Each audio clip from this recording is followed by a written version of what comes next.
La Nuit des Rois. Ouais, La Nuit des Rois, effectivement. Je trouve que le titre représente pas mal le film.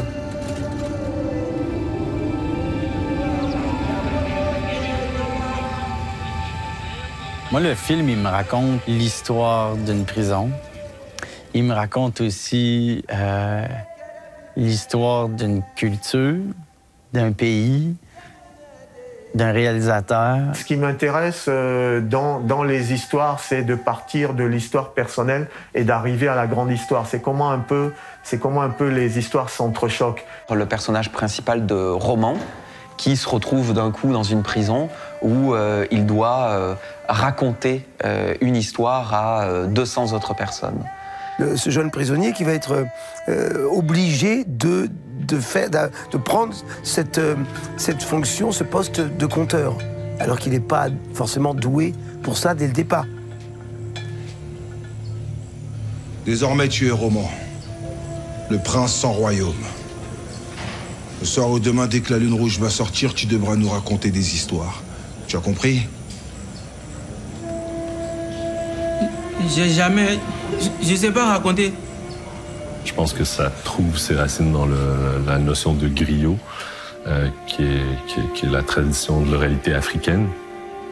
Donc, je pense que ce film-là fait merveilleusement écho à cette histoire, mais aussi à cette histoire universelle, à ce pouvoir universel de raconter. C'est raconté comme un conte, quoi. Ça n'a jamais été fait.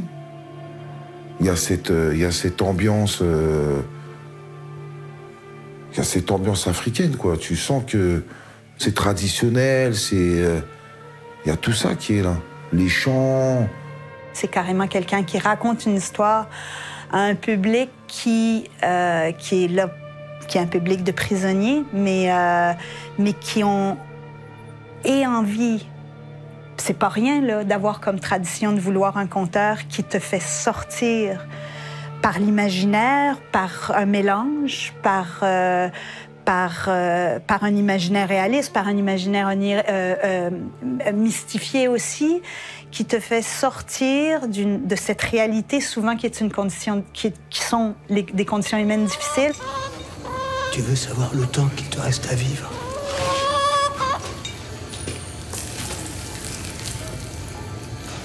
Si tu veux avoir une chance de survivre, finis jamais ton histoire. Mais j'ai envie de dire que la prison, c'est un lieu de production de récits. C'est un lieu de production d'imaginaire. Politiquement, c'est important. Et l'imaginaire ou la créativité ou alors les récits ne se font pas que dans des endroits propres, dans des endroits institutionnels, dans des endroits intellectuels. Il y a aussi d'autres espaces d'où peuvent venir des récits. Plus je visionnais le film, et plus je passais de temps à Philippe, et plus je me suis rendu compte du lien, en fait, réalisateur et film. Parce que j'avais vraiment l'impression que c'est bien que ce soit un film quand même assez puissant sur la prison, et Philippe n'a pas l'expérience de la prison, donc en fait il y a une connaissance de la Maca pour lui, et plus je passais du temps sur le film, et plus je sentais en fait cette relation intrinsèque entre Philippe et tous ces personnages. Mais on sentait vraiment qu'il y avait cette nécessité en fait de faire cette histoire, en fait, de la raconter, et ça m'a vraiment touché en fait. Il y a une démarche aussi culturelle là-dedans. Il y a une démarche personnelle chez Philippe. Il a fallu, pour moi, ça a voulu dire de comprendre Philippe, de comprendre sa démarche, de comprendre son univers, son imaginaire. Et ça, pas que c'était difficile, mais ça se fait pas en une journée. Ça se fait sur une longue période. Puis c'est à force d'essais-erreurs que j'arrive à saisir ce que Philippe voulait. Philippe est quelqu'un qui sait très bien communiquer, qui sait être aussi convaincant et qui a une envie aussi, il a envie de donner de l'ambition à ses projets, et on s'est très vite entendu. Il était quand même celui qui allait traverser et venir travailler au Québec. C'est quelqu'un qui est sans limite pour ça, jusqu'à temps qu'il ait. Et il a quand même une idée assez précise. Il a envie que ça arrive. Vous arrivez pour checker un peu quelque chose. Est-ce que ça va fonctionner? Est-ce qu'il va se casser la gueule par noir et tout? Il faut qu'on sente ça. Il faut qu'on sente ça. tant que c'est pas bon, ou tant que c'est pas ça, on va se poser des questions. Et il est sans compromis pour ça aussi. C'est quelqu'un qui est extrêmement exigeant par rapport à ce qu'il cherche. Et il continue à chercher. Comme il est franco-ivoirien, il a la possibilité d'avoir cette connaissance du pays et de tourner et de pouvoir s'adresser à des gens, de rassembler des comédiens, des figurants, ce qui n'est pas du tout à la portée du premier Français européen venu. Et ça, c'est ce que j'ai apprécié énormément sur le tournage. S'il vous plaît, restons silencieux, restons disciplinés, comme ça on va finir le plus tôt possible. J'ai appris des choses formidables. Et puis, ça a renforcé, en fait, l'envie qui était déjà là pour moi d'être actrice, tout simplement. Mais la mise en place, moi, c'est très, très, très important pour moi, la mise en place du tournage. C'est pour ça que je suis impliqué dans la production en Côte d'Ivoire. En fait, c'est le chemin par lequel je pense passer en tant que réalisateur pour avoir le film. Après, mes films, ils sont obligés de se faire dans une sorte de tension, parce que quand on réunit 5 pays ou 3 pays, 3 continents, et que ces 3 continents ont des manières différentes de voir le cinéma et des niveaux différents de compétences, ben, il est évident que c'est des films qui se font dans une tension, mais c'est une tension que je revendique carrément. C'est certain que une coproduction dans ce cas-ci 4 pays, ça apporte son lot de complexité, là. Il y avait une forme d'adaptation, même parce qu'on ne vient pas de la même culture et la même façon de discuter avec les gens et la même façon de débattre d'un point. Nous, on avait plus l'habitude de garder peut-être un peu plus secret notre projet ou par-devers nous. Aussi en France, on a l'idée d'un producteur délégué aussi qui décide de beaucoup de choses. Et je pense qu'au Canada, où il y a un côté beaucoup plus horizontal et peut-être aussi beaucoup plus en transparence, des choses où tout le monde co-décide. Donc il y avait des fois des mécompréhensions, incompréhensions ou des difficultés qui ont été soulevées par rapport à ça, mais où finalement, comme le film est réussi à la fin, on se dit qu'on a quand même réussi à faire quelque chose. Si Dieu dit que je suis roman, celui qui doit vous raconter des histoires toute la nuit, alors je suis roman.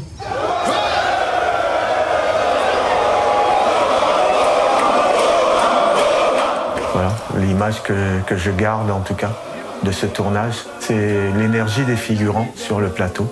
C'est l'énergie qu'ils avaient, ils m'ont donné que du bonheur et ça m'a donné envie de revenir travailler en Afrique. Ouais, quoi, t'as envie de continuer à travailler là-bas. J'ai rencontré des gens fabuleux, travaillants, créatifs, agréables, humains. En fait, chaque poste de technicien de cinéma était hybride. C'est-à-dire, il y avait pour chaque poste, que ce soit au son, à la caméra, à l'électricité, à la machinerie, il y avait un Ivoirien et un Canadien. Et donc, c'était extrêmement intriguant de voir cette alliance et ce compagnonnage de 2 pays, en fait, qui sont finalement francophones, mais très éloignés, pas du tout avec le même accent, pas du tout avec la même culture, et de voir cette entente, cette communication au même niveau de responsabilité entre Ivoiriens et Québécois. C'est une francophonie jeune, moderne, vibrante, à l'image de la francophonie d'aujourd'hui. Il y a quand même 4 producteurs francophones sur ce film. Donc ça veut dire que c'est un exemple déjà de collaboration entre différents pays francophones. Et dans les 4 pays francophones, il y a 3 continents. Donc je pense que c'est important aujourd'hui de présenter ce film à Montréal parce qu'il a été fabriqué en partie aussi en Montréal.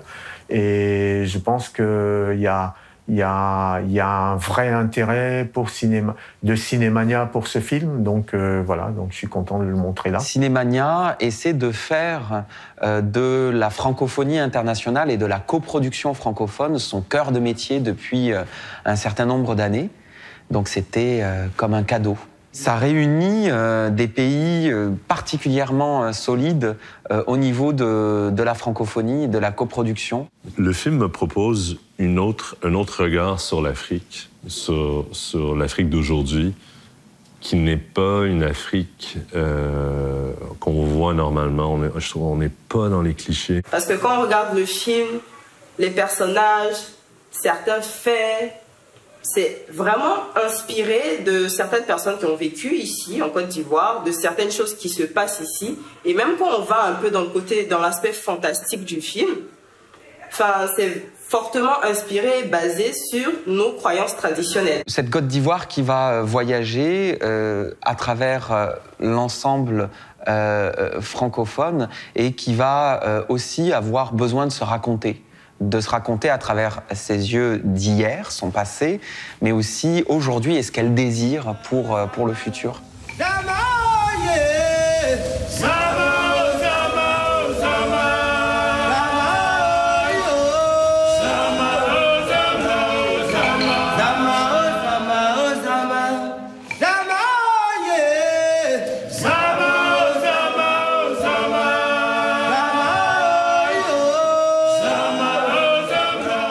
Je pense qu'un film comme ça est essentiel parce que c'est un film qui parle de la nécessité de continuer à raconter des histoires quoi qu'il arrive.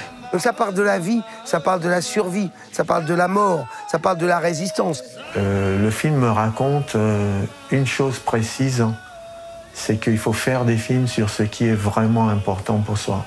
C'est pour ça que je pense qu'on a tous travaillé si fort, c'est qu'il y a quelque chose dans ce film-là qui va au-delà de l'histoire comme ça, tu vois.